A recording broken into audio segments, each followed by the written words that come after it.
Okay, all right. Yeah. Well, I'm going in the hospital tomorrow for my operation on my aorta, so I figured I'd make another video just in case I die. But anyhow, it's a major operation, but it should go all right. Anyhow, I was thinking about the last videos I made, and with beard and stuff, I sort of look like a wizard. Remember the wizard from Lord of the Rings? Gandalf the Grey? I sort of look like him. But anyhow, what makes a wizard? Yeah, magic, yeah, but we got more magic nowadays than he had back then. I mean, take TV remote, burp. That's a magic wand. You can visit all kinds of places in the world. Your computer, you can go places and talk to people on the other side of the world. As for speed and going places, he had to fly on eagles and magic horses. Hey, we just get in the car or get on a plane or train or bus or something. So magic is not really what makes a wizard. What makes a wizard is wisdom. Now, I've got some wisdom because for the last 70 years I've had to figure out things for myself. And I'm going to pass it along just in case it might help somebody out. One of the biggest problems we have in this world is the lies. There are so many lies out there. Now, take religion, all right, or government. God didn't give anybody authority over us, all right, period. The church doesn't have authority over us. Politicians don't have authority over us. Only people that have authority over us are the ones who we grant authority to. Now, back in the Middle Ages, the church and the aristocrats, the rulers and all that stuff, were the same families, really, because third and fourth sons of aristocrats were dedicated to the church, and since they could read and write, and since they came with money, they ended up running the church.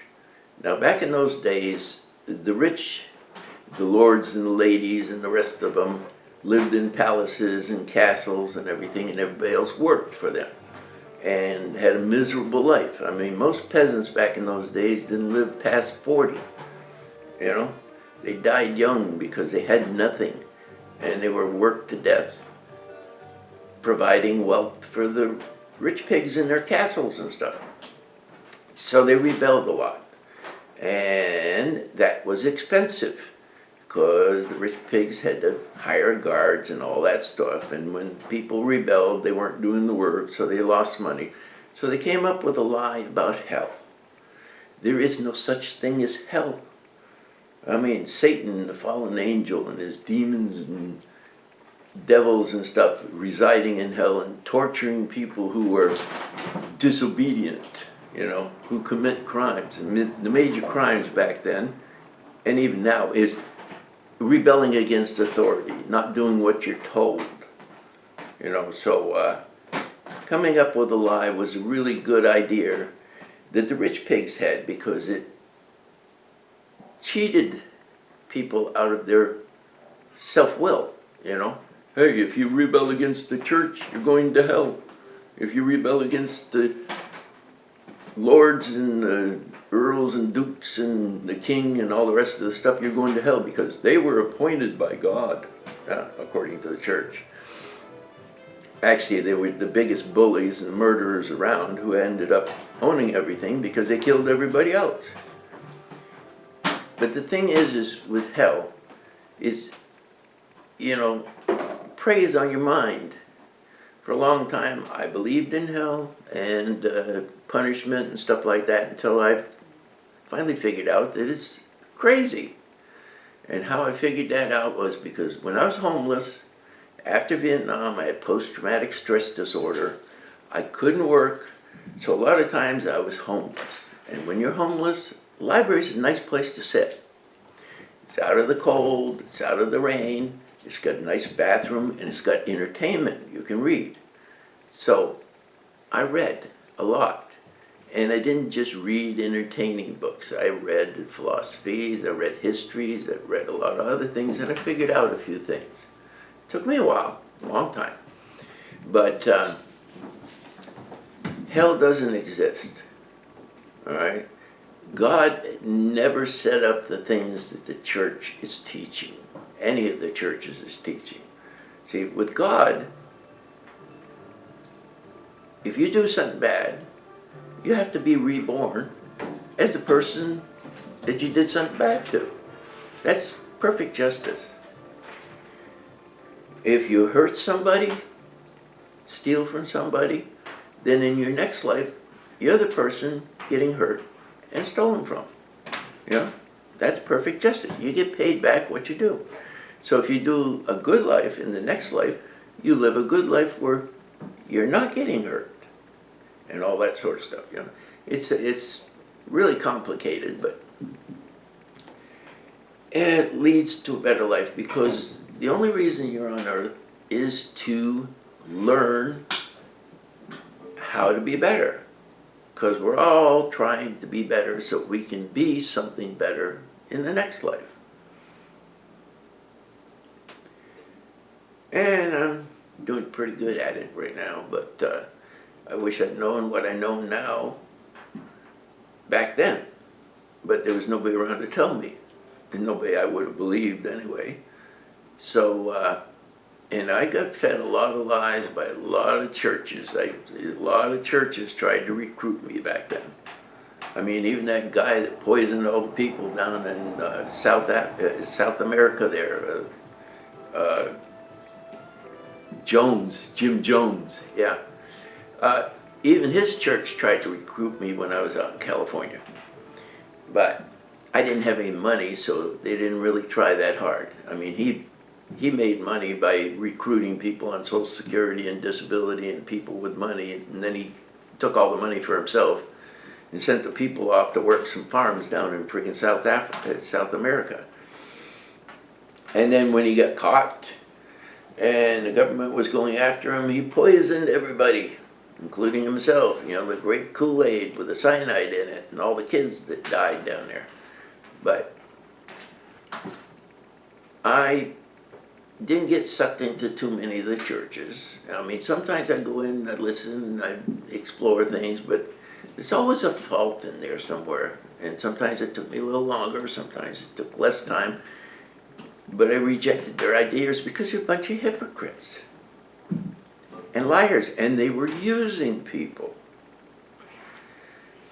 So, anyway, the thing is with God and reincarnation, which was in the Bible, or should have been in the Bible, except the Roman Emperor Constantine took over the Bible and took over the church, made it state religion way back, and then had the Council in Nicaea to get all the people to come together, give him authority over the church, because most of the people, his slaves and stuff, were Christians in the Roman Empire, and he wanted control over them.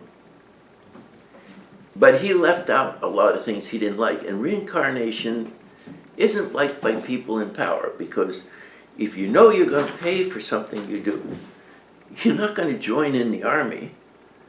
You're not going to go out and conquer people and enslave people and kill people and rob people, because you know you're going to end up in that position in the next life. So he tried to erase most of the reincarnation stuff, and later on, after Rome fell, another emperor over in Constantinople, rewrote the Bible. Completely rewrote the Bible, and then he kidnapped the Pope and dragged him off to Constantinople and imprisoned him for 3 years and tried to get him to sign off on the new Bible. But the Pope didn't. He escaped and went back to Rome and never signed off on the Bible. But for some reason, the new Bible that he rewrote is the Bible we have nowadays. And it left out all the reincarnation stuff. But reincarnation makes a lot of sense, because we're here to improve ourselves, to become better people. And after we go through enough lives, will become something else. I don't know what, but the thing is people in power don't want us improving ourselves. They want us slaving away and being victims. Now, if you think about that stuff and really get into do unto others as you'd have them do unto you, the golden rule, the second commandment of Christ, then you become a better person. And if you're not engaged in criminal activities, then the people in power don't have power over you. I mean, they have power because they keep us fighting with each other. And one of the reasons we fight with each other is because everybody's cheating everybody else. They don't want people to become good people, any of them, because they would lose power. And they don't want to share power, and they don't want to share wealth. So any of the real information is suppressed, And all we get fed is propaganda, bullshit from the people in power. I mean, even going to college. You go to college, you learn things that they teach you. But are the things true? Most of them aren't. Because woven in there are the little things that they want us to believe so that they can keep the power. And getting a college degree might get you a better job, but who are you working for? You get a better job, you're working for a criminal. Most of the corporations are criminals. They're criminal organizations because they will break the law if they can make money doing it. And most of them break the law, pay $1 billion fine, and put $3 billion in their pockets and give it to the rich pigs that own the corporations. So colleges are not really places where you can learn truth. Now, I never went to college, but I got the equivalent of a lot of college degrees from my reading and research and other things. But I don't have the little certificate because I didn't pay for it, I learned it by sitting in the library and reading, by thinking, by investigating on my own. And I didn't get all the lies because I didn't have to pass a test. And you have to pass the test with the answers that the professor wants. Not the true answers, but the answers he wants from the books written by other professors. So you really don't learn much of nothing in college. But the things that stick with you are the lies and the bias and the racism and the rest of the crap. And it's the same thing with schools because the rich pigs, the aristocrats, the elitists, the ones who are in charge and want to stay in charge because they got the money, they don't want us learning anything new or anything good. They want the world to continue the way it is, where they're rich and the rest of us are poor and struggling. Now, I've struggled all my life, been without most of my life, except for the last 9 or 10 years since I got the VA. I haven't had enough money. I mean, I had to go without. If I wanted something, I had to save for it. If I wanted something, I had to go in debt for it and then pay interest to the rich pigs on the debt. So I don't use credit cards that much now. And if I do use them, I usually pay them right off so I don't pay all the interest. Because I hate like hell owing anybody. Right now, I don't owe anybody. And I am free to think what I want and do what I want. And I found over the time that what I want to do is be nice. I don't want to lie. I don't want to cheat. I don't want to steal. I certainly don't want to hurt anybody. I mean, back when I was a kid, I had all these notions. I mean, I grew up with cowboys and Indians. The only good Indian is a dead Indian. Well, that's stupid. But that's what was on TV. That was what was on the movies.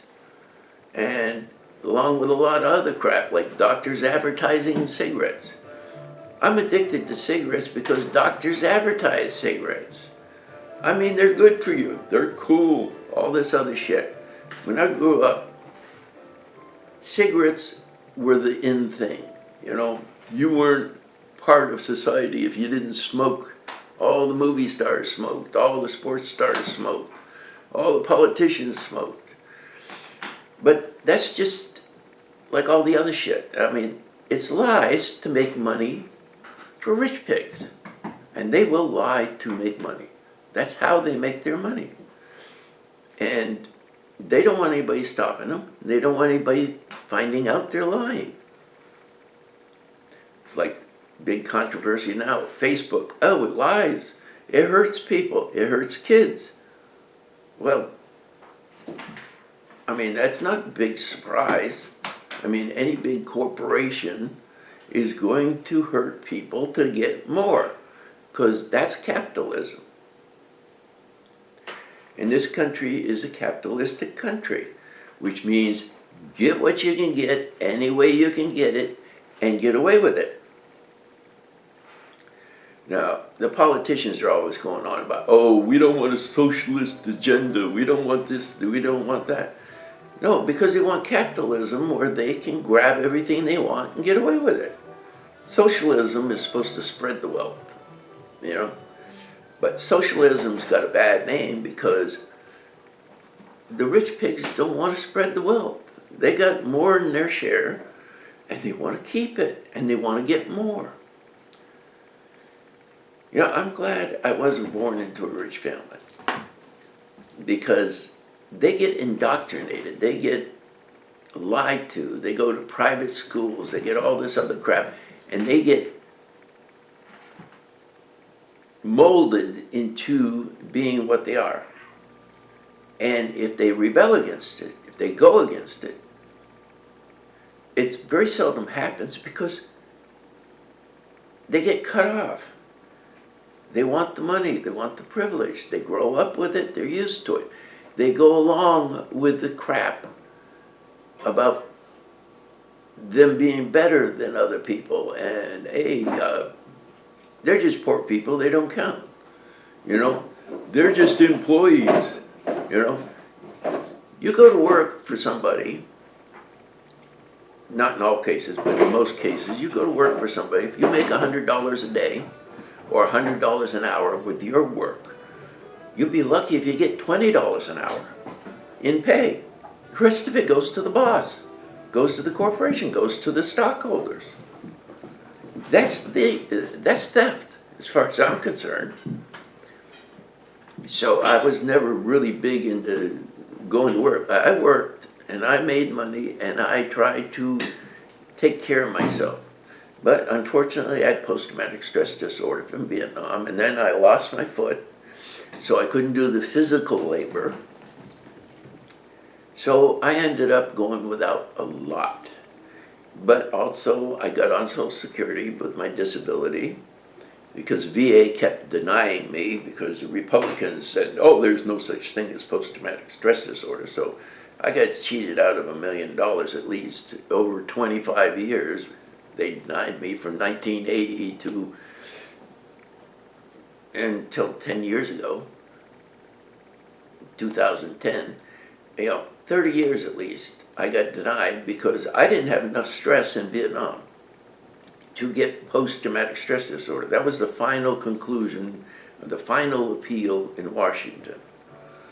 I mean, I spent 18 months in a war zone. The first place I was posted had 5,000 American casualties while I was there, in the year I was there. But I had no stress. And those were casualties caused by the enemy.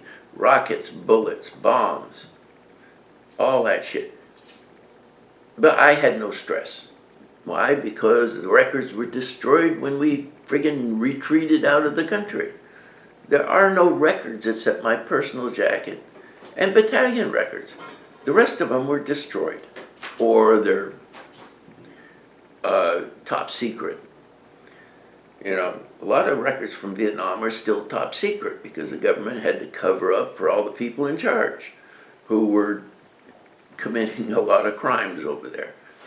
But anyway, the thing is I was on Social Security. I could barely make it through with help from food stamps and stuff like that. So I had a lot of time on my hands. But there was the library. And I was always going to the library, and I was always reading books. And I was always studying because I'm interested in history, interested in science. I'm interested in a lot of things. So I learned a lot of things, and for a while there I was looking at religion because I was looking for meaning of life. Why the hell am I here? So I found out a lot of things, and one of them is that God didn't put us here to suffer, He put us here to learn.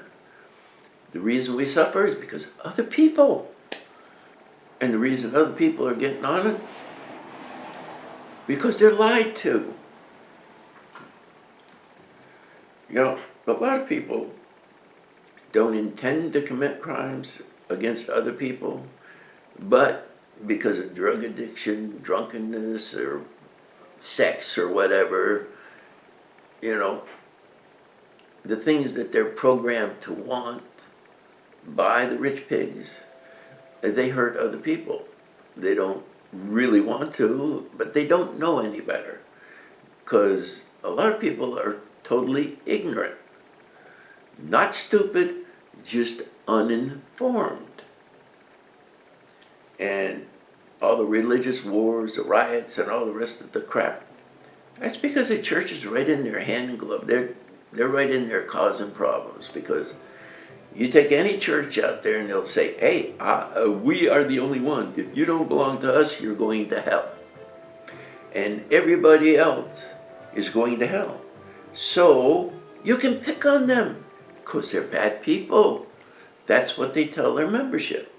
So, of course, the membership looks down on and picks on other people. They cause a lot of problems. And why? Because rich pigs want them to. It's like Karl Marx, way back in 1500s or something, said, religion is the opiate of the people. In other words, it's a drug that keeps people stupid and blindly following the leaders of the church or the aristocrats or the government or whatever. And it's all planned out, all set up that way by men, not by God. And myself, I'm not part of the world. I won't be part of the world because it's crap. Now, I said there's no hell, and there's no mythical hell, because God would not give somebody that He kicked out of heaven control of a whole entire kingdom where He can torture people. God's not like that. At least not God, any God I'd worship. And there is no hell in the mythical sense. But there is a hell, and it's right here on earth. And it's controlled by humans. And the demons are humans. The Satans are humans. And I won't have any part of it, so I'm not part of the world. Now, I get away from the world. One of my favorite drugs is reading, fantasy, fiction, living a different life, because there's nothing to say, I gotta be here, sitting in this house, sitting in this body, if I don't want to be. I got a mind. I can go any damn place I want. Be anybody I want. And I don't have to move from the friggin' chair to do it. And I don't need drugs, I don't need alcohol, I don't need anything else to get there. It's all in your mind. You control your world within you. Now, a lot of other people outside of you are trying to control you, but you don't need to accept their control because they have no power over you except physically. And it's easy enough to avoid the physical traps. I mean, I've done that a lot. You know, if I didn't have enough money for rent, I slept on the streets. I slept behind back alleys, behind dumpsters. I slept under bridges. I slept alongside the road. Because I wouldn't steal or cheat or commit major crimes like drug dealing in order to get the money to pay the rent. When I could work, I worked. And back then it was pretty easy. I used to work for $1 an hour back in the 70s because that was the minimum wage. But if I worked all day, 8 hours, made $8, I could go and rent a room on Skid Row.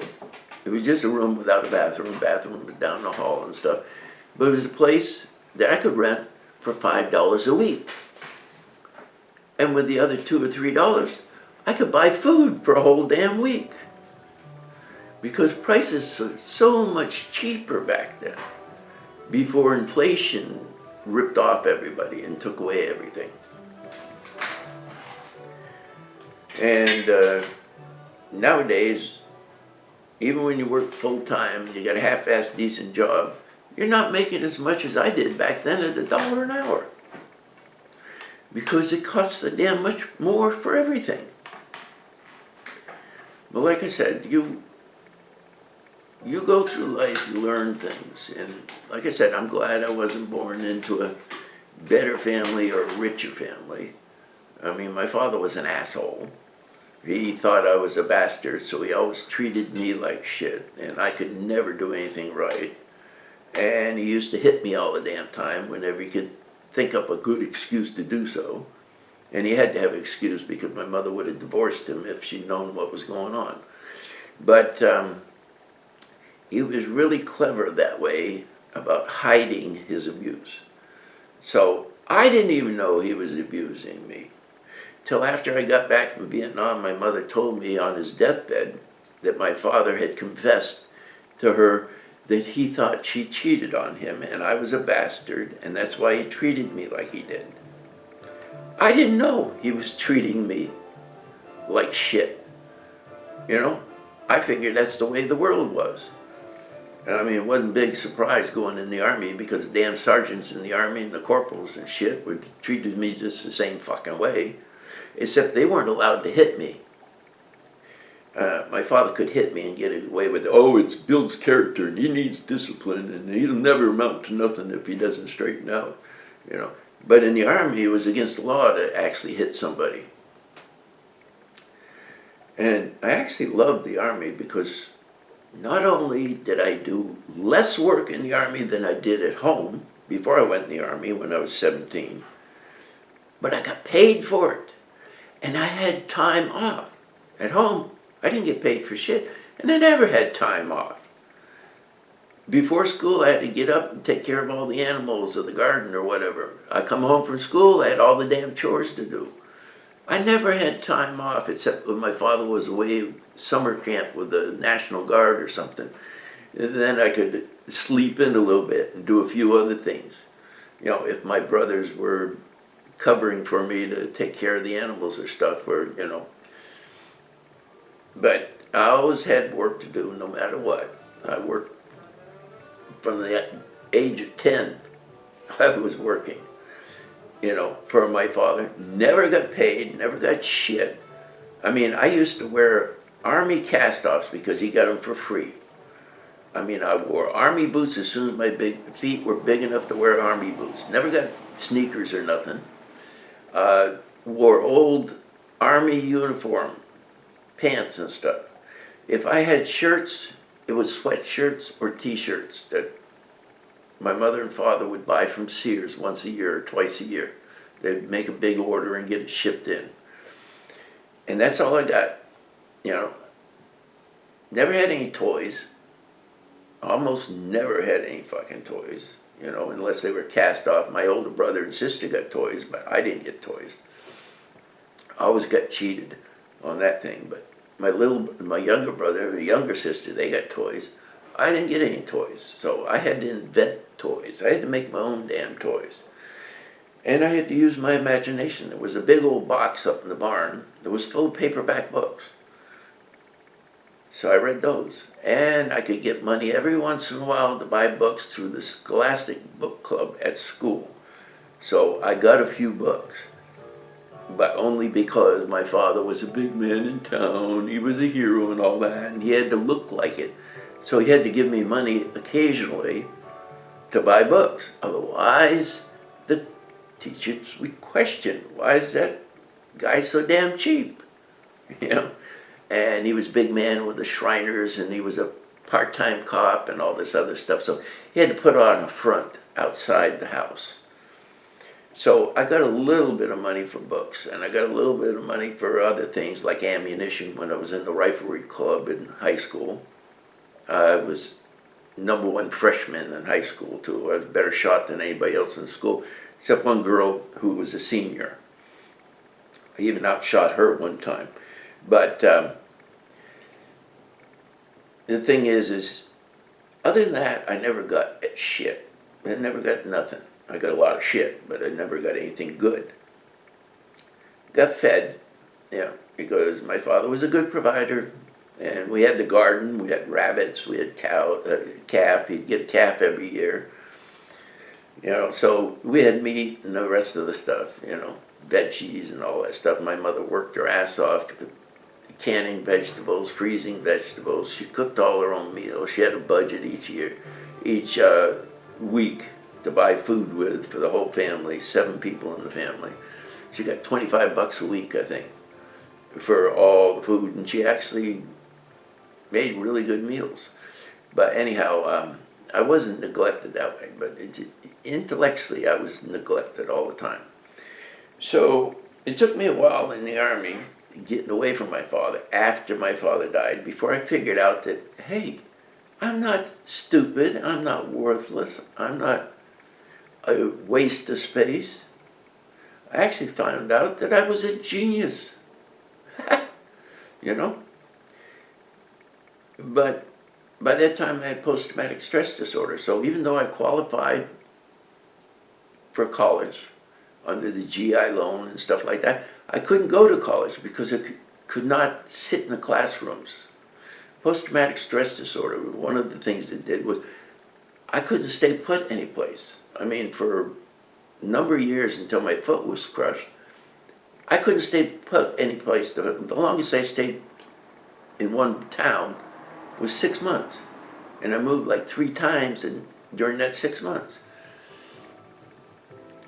But anyway, like I said, I had to figure out things by myself. And yeah, I'm a genius. I can figure it out. It's not that hard. I learned algebra like 3 or 4 friggin' times and then forgot it because no application in the real world. And a lot of other things.